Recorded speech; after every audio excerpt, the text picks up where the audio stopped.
Simone Marcignac, l'arbitre de la finale, a fait des révélations choc sur les coulisses du match. C'est lui qui a dû consoler Kylian Mbappé après le coup de sifflet final. Il lui a carrément fait un câlin. Kylian Mbappé m'a pris dans ses bras de manière inattendue. Il était triste et déçu. Je pense que c'était un geste tellement humain. Je l'ai aussi serré dans mes bras et j'ai essayé de le réconforter. J'ai dit que c'était un joueur exceptionnel qui avait remporté le mondial il y a 4 ans. Bon, et comme t'imagines, il a été acclamé par les Argentins à l'image de Paulo Dybala qui s'est carrément jeté sur lui. Après le match, nous étions debout et il s'est soudainement jeté sur moi. Il a commencé à me remercier comme si j'avais marqué le penalty décisif. En même temps, il faut dire que certaines décisions de Marcignac, étaient un peu polémiques et ont tourné en faveur des Argentins. Des décisions dont s'est désormais justifié l'arbitre polonais. A commencer par le 3e but de l'Argentine, qui aurait pu être refusé puisque les remplaçants de l'Albiceleste étaient rentrés sur le terrain avant que Messi ne pousse le ballon dans les filets. Ce qui aurait dû amener à une invalidation du but selon la loi 3 alinéa 9. Mais l'arbitre a une explication, écoute. Tout d'abord, pour qu'elle soit sanctionnable, cette situation devrait affecter le jeu. Et quel a été l'impact des gars qui se sont levés et ont sauté sur le terrain? C'est chercher la petite bête. Il y a des journaux sérieux et ceux qui recherchent le buzz. Les Français n'ont pas mentionné la photo où l'on peut voir qu'il y a 7 Français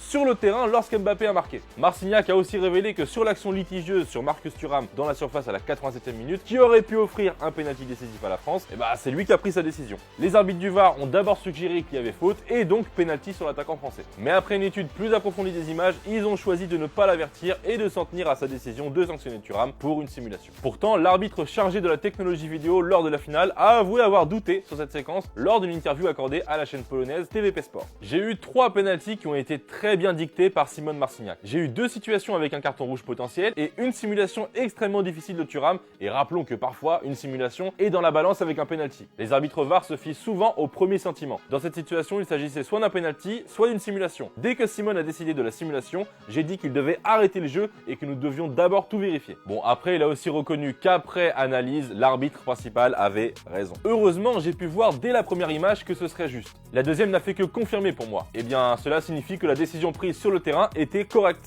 Nous avons tout analysé assez rapidement. Mais ça n'a pas empêché les Français de créer une pétition à plus de 230 000 signatures pour rejouer le match. Et les Argentins, ils ont créé leur propre pétition pour que les Français arrêtent de pleurer. Et celle-là, elle a recueilli plus de 700 000 signatures. Non, ils sont trop forts les gars, faut s'incliner là. Bon, en tout cas, nous on préfère se réjouir du niveau de cette finale et se dire que la France a un bel avenir devant elle, avec sa jeune génération. J'ai fréquenté un joueur de foot de la Coupe du Monde 2022. Oui, cette influenceuse française nommée Be Yourself a bien eu une aventure avec une star de la Coupe du Monde. Et c'est pas la seule surprise. Et spoiler alerte, il m'a nexté pour une meuf de télé-réalité. Let's go!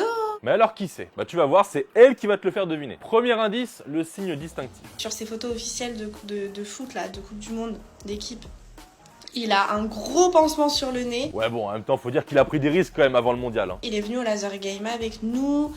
On s'est rencontrés, ça s'est bien passé. Il s'est pété le nez pendant ce laser game.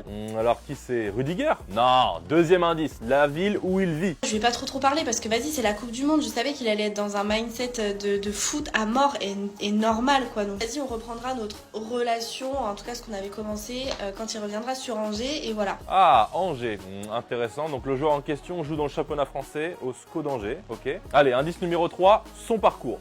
Voilà, il a fait un parcours de fou.